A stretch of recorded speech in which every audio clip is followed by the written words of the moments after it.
All right, Dr. Alan Rudolph with Dynamic Health Solutions here to talk primarily about hyperbarics in this video. We've been running the hyperbarics for a few years now. We're seeing lots of good results with people with a variety of different things that are going on, from post surgeries to long COVID haulers to people that have wounds that haven't healed for long periods of time. Like a large gamut of a large variety of things that we can work with hyperbarics. The reason being is that hyperbarics deals with a very basic component of your physiology, and that's fuel supply, right? In order for your cells to do work, they need to have fuel, where the basic components of fuel are oxygen and glucose. Now, when it comes to oxygen, right, oxygen is transported in your body by your red blood cells.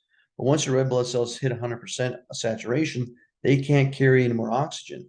However, with some specific physical laws that we know, we can take gases and under pressure, we can compress them into a smaller space. And once again, under pressure, we can dissolve that gas into liquids, just like with soda pop, right? That's how pop works. You just have your liquid pop, and then they compress carbon dioxide into it. It gives it the bubbles.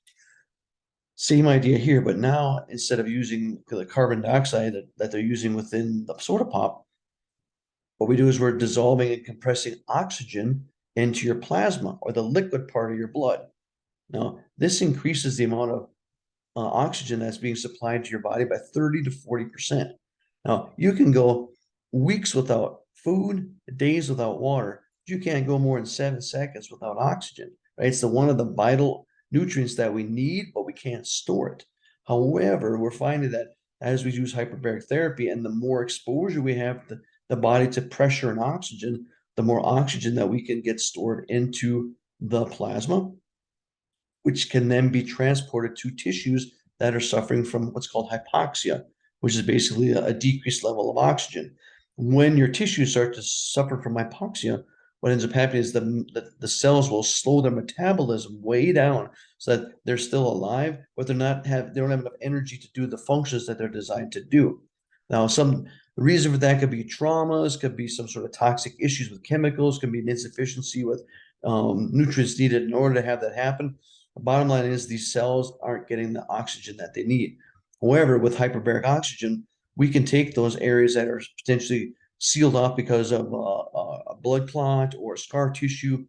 Your red blood cells are too big to get through those tissues, but your plasma can seep through. And when it's seeping through, it's taking the oxygen with. And so now the cells that are in that hibernative state, because of the trauma or toxicity or whatever, insufficiency, whatever happened, they're going to get oxygen again. When they start getting oxygen, they start making fuel. As they start making more fuel, they start to come back online because now they have resources to do the jobs that they're supposed to do. So now that these cells have potentially been injured and have shut down, we start to reanimate them. When they become reanimated, they actually start to grow capillaries back to the main bloodline so that it can continue to get blood like it's supposed to. Well, eventually, you don't necessarily need to have hyperbaric oxygen because the body has healed itself. However, it's also nice to have some oxygen stored in the system. So when there is trauma or toxicity or an insufficiency of something, right, you have resources available for your body so that it can heal faster. This is one of the great things about hyperbarics.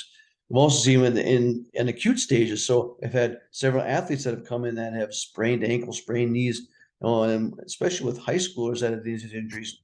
If they're off for 4 to 6 weeks, a lot of times that's their entire season.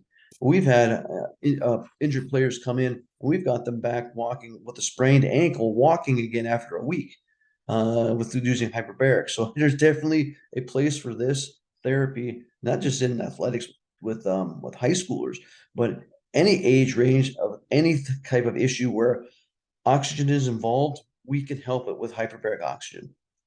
Okay, that's it. If you have any questions about hyperbaric oxygen, please feel free, call the clinic, send me a text, send me an email. I will get back to you and more than willing to help discuss any ways that we can help you with hyperbaric oxygen.